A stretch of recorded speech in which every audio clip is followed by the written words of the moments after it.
Hey guys, so wanted to go through something I see a lot of people struggling with: ways that you can safely and easily drill holes in stock that you have heat treated, or not heat treated, or even just forged. There seems to be a lot of misunderstanding about what different processes do. I know we've gone over some of this before, but we'll give you some concise stuff.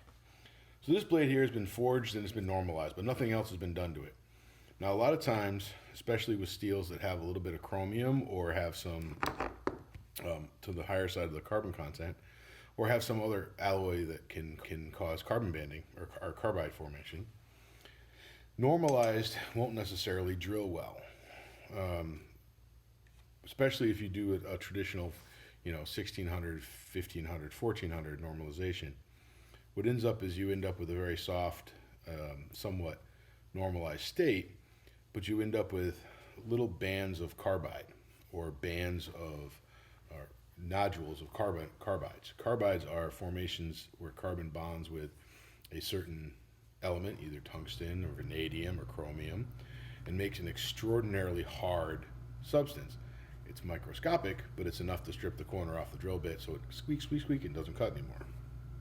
The other thing you can do is you can do sheets of cementite sometimes. Cementite is chromium or iron carbide, which is very hard. If you have cementite formation in pockets or in lamellar, that'll do the same thing. You'll drill through; it'll be perfectly soft, and then you'll hit that little band of whatever, and the drill bit dies. So the ways to get around that are, first, normalize all the way, and then do one more step. And do what we call a sphericize or anneal. You can just, if you're doing it in the forge, just bring it up to almost just barely red and let it cool. And most of the time, that'll get rid of it. If you have something that has carbide formers like 5160 or 80 CRV2, which has chromium in it, or vanadium, then you may want to do a slightly different technique, and that is to actually harden the tang, and then draw it back. By doing that, you can push all of the carbon back out of solution and make a fully sphericized structure, annealed. A sphericized structure, basically you're making little tiny spheroids of carbide. And those are fine because the drill hits them and peels them out and then takes them with it. And it machines beautifully. So what you want to do in that case would be you would quench the tang or harden it, and then just quickly heat it up to just barely red, like 1300 degrees. If you're doing it in the kiln, you want to put it in for 1250 for 20 minutes, depending on the steel, and it should drill like butter. But this one I just annealed. So what I'm going to do is I'm going to mark my holes where I want them. Yeah, I can measure. I don't really care about this knife, so I'm not going to measure. And now, how am I going to drill those accurately? Well, the easiest way is to use center punch. Use a center punch, and if I can find my hammer, and you just line up where you want the hole. Give it one smack, like that. If I want a lanyard, like that. Now that last one, I can see that's going to cause me problems. You see that is dulled off my center punch. That means it's probably still hardened back here. This is a good time to use a hardness test chisels and see what the hardness of this is. If it's below 50, you can usually just drill it. Okay, so I found my chisels, and this is a little bit harder than I like, probably like 50-ish, which I could probably drill, but most likely it'll cause me problems. So what I'm going to do is I'm just going to shine a little section up in here, and then I'm going to draw back the temper in that area. By bringing it back to, say, a blue, I'll make it much like a blue-gray. Let me just scrape some off here. But I need to be able to see some color change, which means I need to get below the scale a little bit.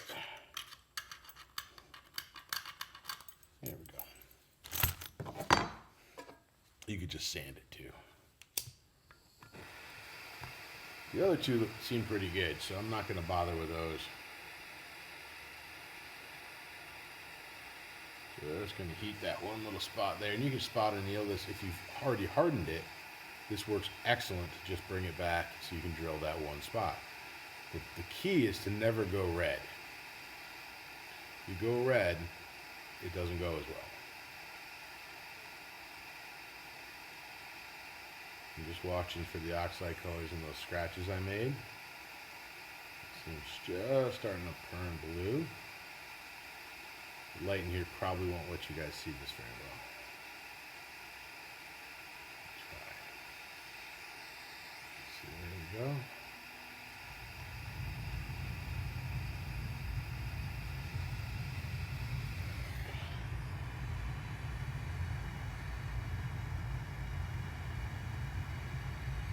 Incidentally, this part probably got a little harder because my tongs were grabbing onto it while I was trying to anneal it.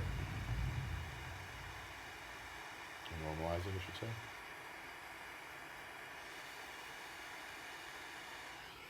I don't know if you can see the color in there. It's like a kind of a pale blue color. And I'm going to go quench it.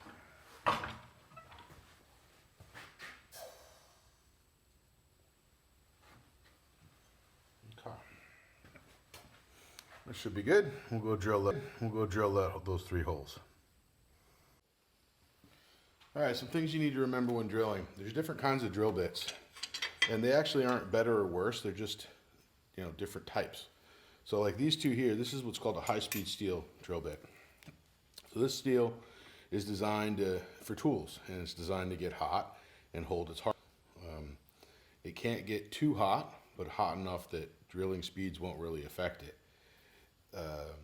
It will dull, and you'll need to sharpen it. Sharpening drill bits is a skill I highly advise you to learn. It's not that hard.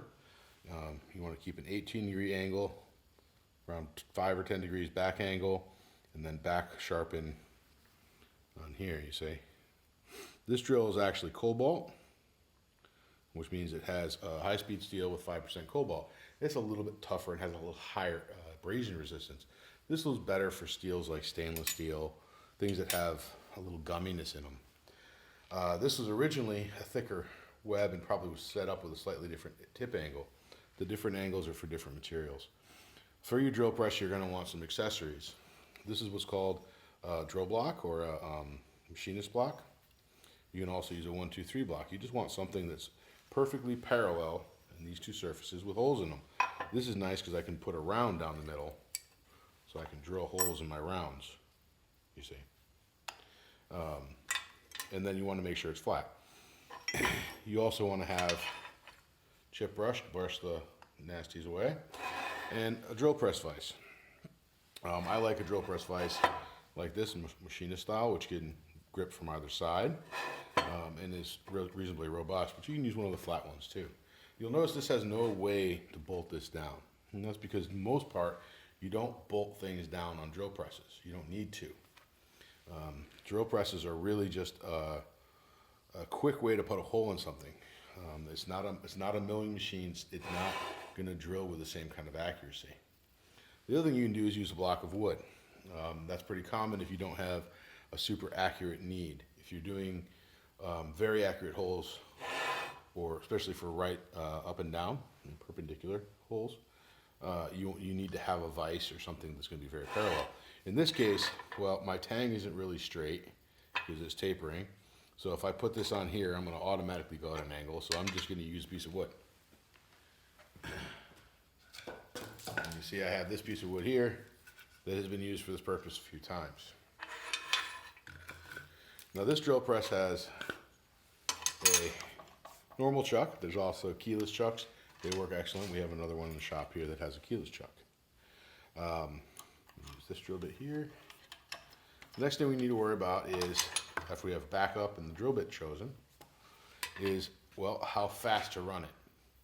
So the smaller the drill bit, the faster it needs to run. A good rule of thumb, a ½ inch, 500 RPM. That just tends to be really right. 16th inch is like, I think, 2,000 RPM or 3,000 RPM. and that's kind of your range. This is for steel, mind you. Every material is going to be different. Generally speaking, on this drill press for a 3/16, I run it like on the 3rd speed, which I don't even know what that is for this.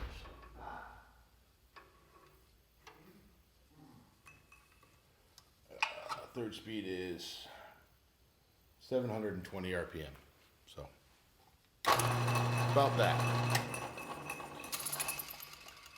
Now I'm going to hold on to this, and I'm not going to wear gloves because gloves can get caught and pulled into the machine. I've been hurt on drill presses several times, and every single time I got hurt on a drill press, it's because I was doing something stupid and my hand got pulled into the tool bit. Generally that means either something hooked on my hand or something shattered and brought it around and windmilled.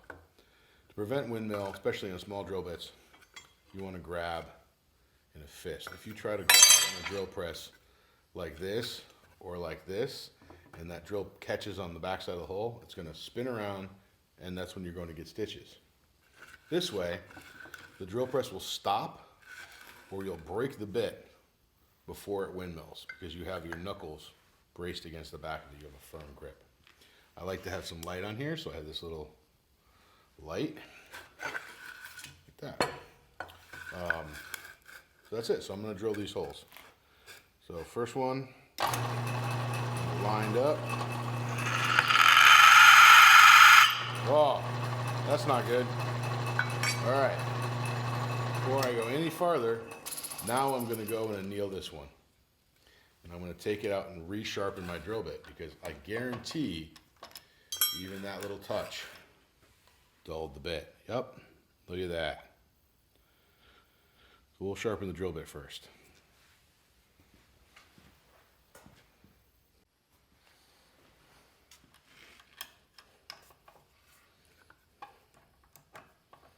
Okay, I've re-sharpened this again. Let's see if we can drill this 3rd hole without a issue. Oh, helps if I have that hooked up quickly. Oh, man. I swear, this really goes smoother most of the time.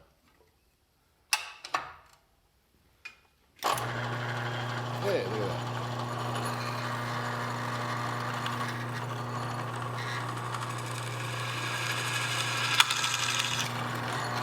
Look, smooth.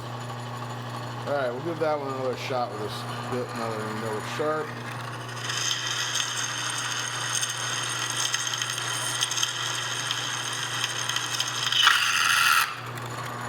And that sound was it going through the backside? There we go.